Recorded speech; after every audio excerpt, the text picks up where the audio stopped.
Chapitre 18.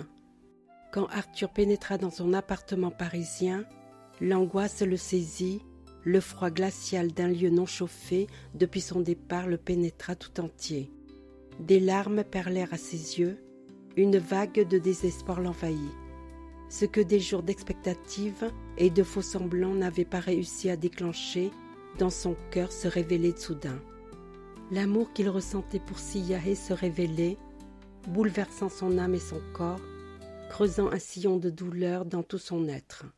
Le vide immense qui l'entourait, réveillant les fantômes du passé, lui montrait à l'évidence combien sa présence lui manquait. Le jeu était terminé, jamais il ne la reverrait, et il devait continuer à vivre. Les radiateurs qu'il avait remis en marche adouciraient peu à peu l'atmosphère, lui redonnant un peu de courage. Le répondeur de son téléphone clignotait sans arrêt. Il se décida à se saisir du combiné.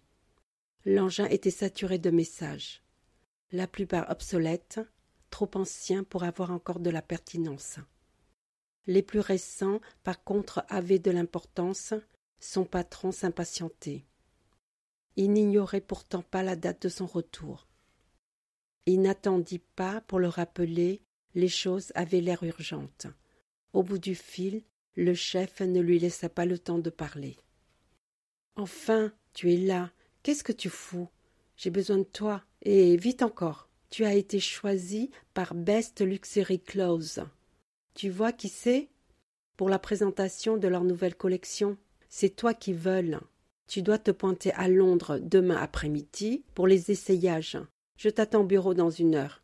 N'oublie pas de venir. » Arthur n'avait pas réussi à placer un seul mot. Le patron avait déjà raccroché. De toute façon, il n'aurait pas écouté. À quoi bon lui expliquer qu'il venait de débarquer d'1 nuit de vol et qu'il était fatigué? Il n'en avait rien à faire. Business is business. Il était dans les temps, 1 heure sous la douche, un bon petit déjeuner, et il avait réussi à redonner une apparence convenable. Il ne s'était même pas rendu compte de ce que l'exigence de son patron représentait pour lui. Ce ne fut que dans le métro qu'il comprit l'importance de cet appel. Les mots « présentation »,« Best Luxury Clothes » résonnèrent à ses oreilles. Jamais il n'avait obtenu un tel job. Tout était arrangé avant même qu'il ait donné son accord, contrat signé par la société qui n'attendait plus que son propre paraphe.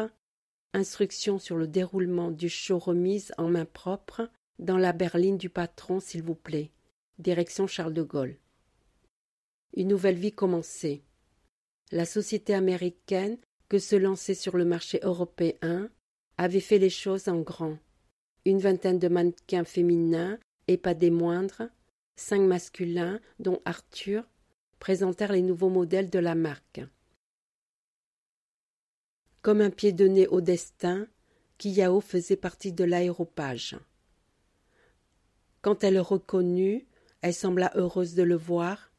Tout sourire, sans montrer le moindre signe d'embarras, elle le serra dans ses bras et lui claqua 4 grosses bises sur la joue. Durant le dîner, le hasard les plaça l'un en face de l'autre. Elle lui présenta son mari, le gros bedonnant qu'il avait remarqué, applaudissant à tout rompre à chaque passage de son épouse. Petite vengeance personnelle, en plus d'être gros et moche, il n'était pas très intelligent. Il observa Kiyao avec attention et une pensée un peu idiote lui traversa l'esprit quand il entrevit dans la lumière crue des projecteurs qu'elle avait perdu une partie de sa fraîcheur. Une autre suivit, peut-être la dernière de son ultime désir de vengeance. Son alter ego, son double, était tout de même bien plus joli qu'elle. Cerise sur le gâteau, elle ne sembla pas apprécier les efforts déployés par la voisine de table d'Arthur pour attirer son attention. Quand il se retrouva seul dans sa suite, il réalisa qu'une page venait de se tourner. Cet amour-là n'était plus qu'un souvenir. Il n'existe plus, disparu à jamais. Seule une trace de sa rancœur ancienne flottait encore dans ses pensées, qui, il le savait, ne tarderait pas à disparaître. Il ne resterait de sa passion qu'une pensée évanescente, le souvenir subtil de son parfum et, pour la première fois de sa vie, la notion du temps qui passait inexorablement. Jusqu'à ce jour, il n'avait fait que perdre son temps, gagner des batailles sans mérite, car il n'avait pas eu à combattre pour y parvenir. Les deux seuls dans lesquels il aurait aimé être victorieux s'étaient soldés par des défaites cuisantes. La première sous les effets d'une trahison, la seconde pour une impossibilité de la mener à terme. L'heure était venue de cesser de rechercher un bonheur impossible, une vengeance imbécile dans les bras de ses conquêtes. Il allait essayer de se construire un nouvel avenir, il en était certain. Il ne savait pas encore que ses bonnes résolutions n'avaient d'existence que dans ses pensées et qu'il n'en avait pas terminé de solder le passé. L'ultime épreuve qui l'attendait, la plus difficile qu'il ait jamais connue, ne serait pas qu'un simple incident. À la fin de sa prestation, il reçut les félicitations du manager de Best Luxury Clothes. Il se sentait heureux et fier de ne pouvoir se priver du plaisir d'avoir atteint le même niveau que Kiyao. 2 jours après son retour à Paris, on sonna à sa porte. Il avait horreur de ne pas connaître à l'avance qui allait venir le débusquer dans son antre. Il alla ouvrir en rouspétant par avance contre l'envahisseur. Juliette était là, 2 valises posées devant elle. Il était sidéré. Jamais il n'aurait imaginé la revoir, et certainement pas dans son propre appartement. « Ça alors, quelle surprise !» parvint-il à dire. « Quel bon vent t'amène ?» Juliette avait l'air embarrassée. « Je... » commença-t-elle. « J'ai besoin que tu me rendes un service, si tu le peux. » Il ne pouvait décemment pas la laisser sur le palier. « Allons, entre, mets-toi à l'aise et explique-moi tout. » Elle alla s'installer sur le sofa, l'air gêné. Arthur se rendait compte qu'elle avait du mal à expliquer le pourquoi de sa venue. Il l'encouragea, un peu contrarié. « Allez, dis-moi tout. » « Je suis toute ouïe. » Elle se décida enfin. « J'ai quitté Albert. Je n'en pouvais plus. »« Ça alors? Pourquoi ?» s'exclama Arthur. « Vous êtes mariés depuis si longtemps. Qu'est-ce qui s'est passé ?» Au retour de Chine, plus rien n'a été pareil. Bien que je ne lui ai rien dit, j'ai pensé qu'il était au courant de notre histoire. Noémie le savait et elle ne sait rien lui dissimuler. Mais j'ai vite compris que notre désaccord ne venait pas de lui. C'était moi qui n'allais pas bien. Je ne chercherai pas à t'accuser de quoi que ce soit. Mais je sais maintenant que tu es la cause indirecte de notre désunion. Tu m'as révélé une facette de ma personnalité que je ne connaissais pas. Tout au fond de moi se dissimulait une autre femme, qui avait besoin d'une autre vie. Je ne pouvais plus supporter notre existence. Et voilà toute l'histoire. J'ai pensé, peut-être à tort, que tu pourrais m'aider. Ok, tu peux compter sur moi. De quoi as-tu besoin? Simplement d'un endroit où je puisse me poser quelques jours. Le temps de trouver un logement. J'ai gardé mon travail. De ce côté-là, pas de problème. Sois sans crainte. Je ne m'incrusterai pas plus que nécessaire. Rassuré sur ses intentions, Arthur lui ouvrit toutes grandes les portes de l'hospitalité. Il lui indiqua la chambre d'amis qui possédait sa propre salle de bain afin qu'elle puisse s'y installer confortablement. Elle l'invita pour dîner dans un restaurant voisin. Au retour, il lui souhaita bonne nuit et se coucha rapidement. Il n'était pas très tard, il décida de lire un moment. Il ne se passa que quelques minutes avant qu'il n'entende la porte s'entr'ouvrir. Elle entra nue comme un ver, s'allongea près de lui en déclarant « Personne ne nous le reprochera. Assure-toi, je n'ai pas l'intention de te demander en mariage. » Et pour clore toute vieillité de la part d'Arthur, elle commença à l'embrasser. Ils vécurent ainsi un peu plus d'1 semaine. Elle était d'une grande discrétion Ils ne se voyaient que le soir quand ils revenaient de leurs occupations, faisaient l'amour et dormaient chacun dans sa chambre. La semaine suivante, Arthur fut à nouveau sollicité pour honorer un nouveau contrat. Il devait quitter Paris pour rejoindre Lisbonne et serait absent une vingtaine de jours. Il lui confia les clés de l'appartement, il avait entièrement confiance en elle. Au moment du départ, elle le remercia chaudement pour sa gentillesse. « Je ne sais pas si je serai encore là à ton retour, Arthur. Je suis en attente d'un logement. De toute façon, merci pour tout. » Sa présentation obtint le même succès que la précédente. Il était maintenant rassuré de ses capacités à tenir le rôle qui lui était attribué. Il rentra à Paris et ne fut pas particulièrement étonné quand la concierge de l'immeuble lui rendit un trousseau de clés. Juliette n'était plus là. Il avait eu raison de lui accorder du crédit. C'était une femme honnête qu'il aurait aimé garder comme amie. Hélas, ce qui s'était passé pendant son séjour lui montrait à l'évidence que ce ne serait pas possible. Sur son bureau, elle avait laissé un petit mot qui disait « Cher Arthur, merci encore pour tout ce que tu as fait. J'ai signé pour 1-2 pièces qui me convient. À te revoir peut-être un jour, je ne sais pas quand. Je t'embrasse très fort. Juliette. » Une autre visite, encore plus surprenante, survint 8 jours plus tard. Il était 21h quand la sonnette retentit violemment à plusieurs reprises. Déjà résigné au pire, il alla ouvrir. C'était la jeune Noémie, l'air furax, qui s'engouffra dans l'appartement sans même dire bonjour. « Où est ma mère ?» clama-t-elle. « Je veux la voir immédiatement. »« Ta mère n'est pas là, Noémie. Qu'est-ce qui t'a fait croire qu'elle serait ici ? » « Elle est là, j'en suis certaine. Elle est amoureuse de toi.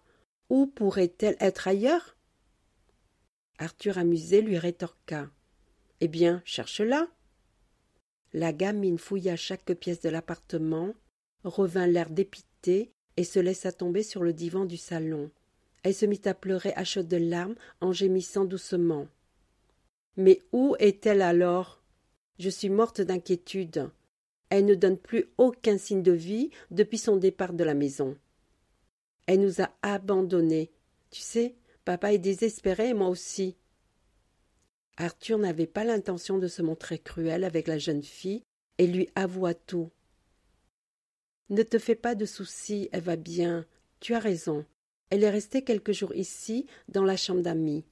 Elle a trouvé un logement et s'en est allée. »« Je le savais, je le savais. Où habite-t-elle maintenant ? » ?»« Je n'en sais rien. » Et pour prouver sa bonne foi, il lui tendit la lettre que Juliette lui avait laissée. Arthur se croyait définitivement libéré par cet aveu, mais il n'en était rien. Noémie n'en avait pas fini, elle reprit de plus belle. « Tout cela est de ta faute, Arthur. Tu l'as séduite, dévoyée, tu l'as poussée à quitter notre famille. Tu es un démon tentateur. Je te hais. »« J'ai soif, » dit-elle soudain. « As-tu quelque chose de fort à m'offrir ?»« De la vodka ?» proposa-t-il. Elle but d'un seul trait le verre qui lui avait empli, puis elle le tendit à nouveau et attendit qu'il la resserve. « Je ne vais pas boire seule, Arthur. Bois un verre avec moi. » La suite échappa totalement à leur contrôle. Ils se mirent à boire, elle pleurnichant, lui tentant de la consoler. Comment se retrouvèrent-ils nus dans son lit en train de faire l'amour ? Arthur aurait été bien incapable de l'expliquer. Au matin, elle partit, légère mais un peu penaute. Il était certain que cette fois il ne la reverrait plus. Ses pensées s'envolaient souvent vers la Chine et le poids du regret pesait toujours sur ses épaules, l'empêchant d'être pleinement heureux, et il se surprenait souvent à imaginer ce que Siyahe était en train de faire. Pensait-elle à lui comme il pensait à elle, et il espérait sincèrement qu'elle parviendrait à soigner ses blessures. Cependant, bien que l'idée lui traverse souvent l'esprit, il n'avait pas cherché à la contacter. Il savait qu'il aurait été dangereux de le faire, un contact même téléphonique risquait de rallumer la flamme qui les brûlait. Peu à peu, cependant, l'image de Sillahe s'estompait, comme un regret, mais le manque qu'il éprouvait toujours, son désir irraisonné de la tenir dans ses bras et de lui faire l'amour restait toujours présent, bien qu'il tente désespérément de s'en libérer. Hélas, il se savait impuissant à résoudre son problème, aucune hypothèse, même la plus folle ne pouvait être retenue, se heurtant toujours à l'impossibilité première. Il souhaitait très sincèrement que l'éloignement ait commencé à faire son œuvre, qu'elle s'était rendue compte que leur aventure n'avait pas d'issue et qu'elle avait retrouvé la paix, sinon le bonheur, dans une vie normale auprès des siens. Il y avait maintenant 10 semaines qu'il était de retour, sa vie venait de prendre un autre chemin, le succès qu'il connaissait désormais avait fait de lui un autre homme. Un soir, Madeleine, le médium, sonna à sa porte. Il aurait pu être absent, parti pour un lointain voyage, mais il était là. Le destin veillait. La pitié porteuse de malheur connaissait son adresse. Elle avait un triste visage. Elle demanda poliment si elle pouvait entrer.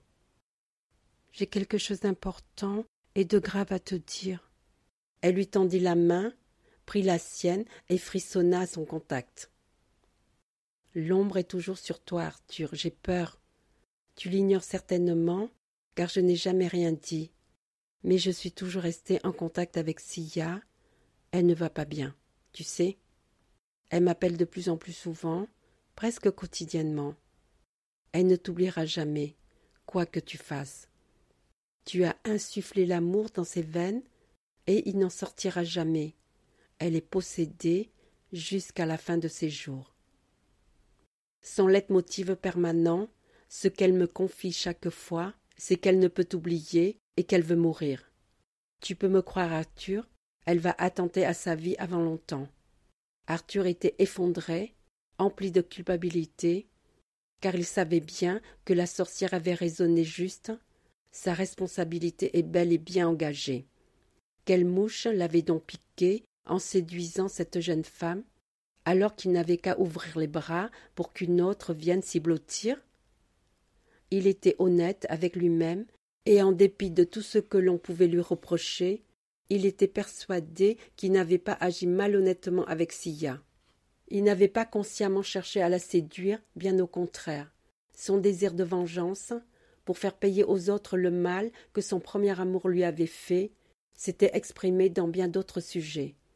Aujourd'hui, sa vindicte initiale, tout à fait inutile et même un peu dérisoire, s'était immédiatement éteinte lorsqu'il avait revu son ancien amour et qui s'était aperçu qu'il n'éprouvait plus rien pour elle.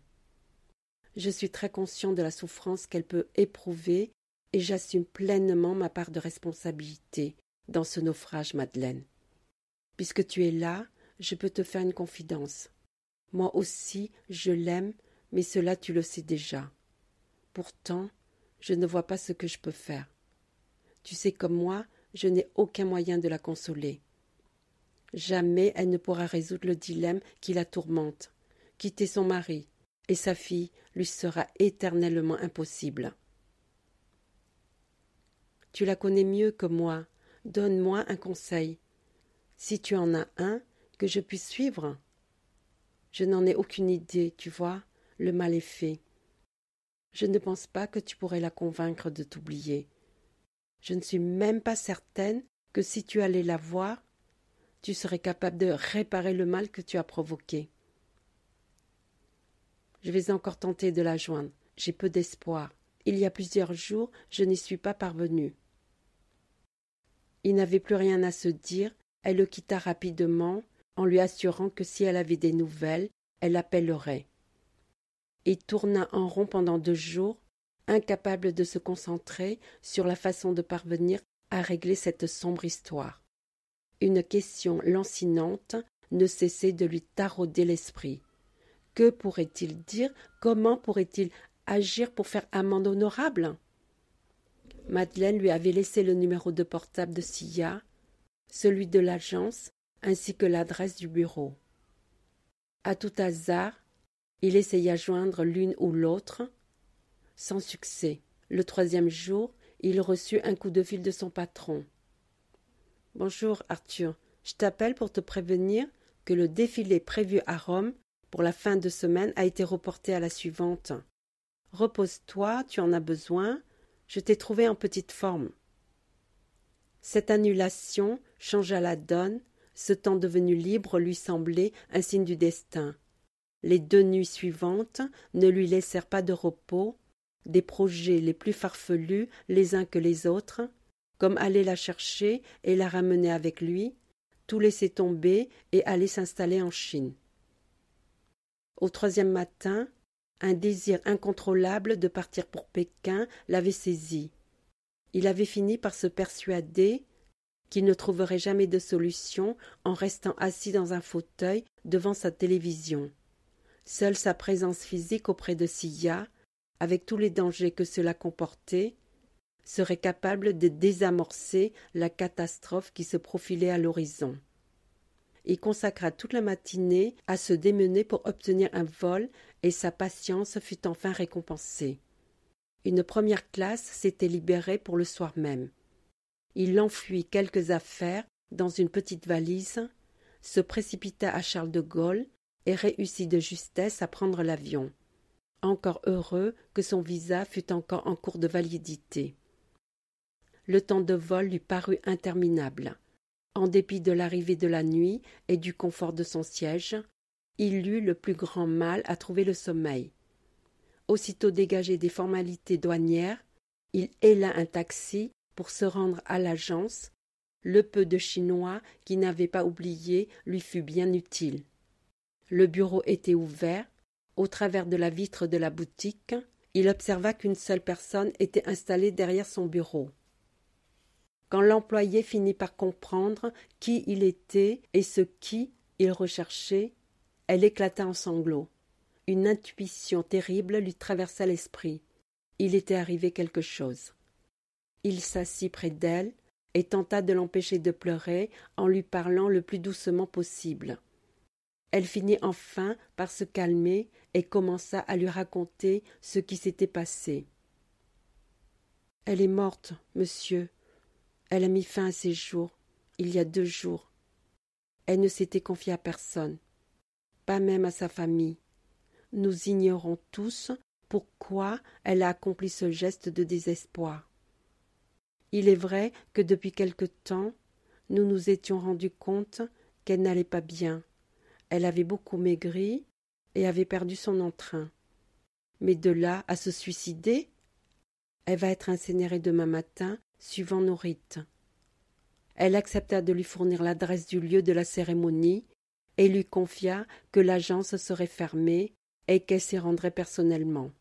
Arthur n'eut pas de difficulté à trouver une chambre dans un établissement 5 étoiles de la cité. La nuit fut longue, ainsi elle avait choisi son destin, préférant sacrifier son existence que de vivre sans lui. L'irrémédiable était consommé, il était coupable et rien ne pourrait être changé. Lui rendre un dernier hommage était l'unique chose qui lui restait à accomplir avant de quitter ce pays. Il n'assista qu'au début du service, incapable de supporter la vue de la petite fille et du mari de Sia effondrés dans la même douleur. Il regagna au plus vite l'aéroport et fit le forcing pour obtenir une place sur un vol pour Paris le jour même. Il y parvint juste à temps pour embarquer sur un 777 d'une compagnie italienne qui allait faire escale à Dubaï. Il désirait avant tout échapper à ce cauchemar. Torturé par le remords, il resta éveillé jusqu'à l'escale, puis dès que le jet eut repris son vol, exténué, il avala une poignée de cachets achetés en duty-free et sombra dans un sommeil profond dont il ignorait qu'il ne sortirait jamais.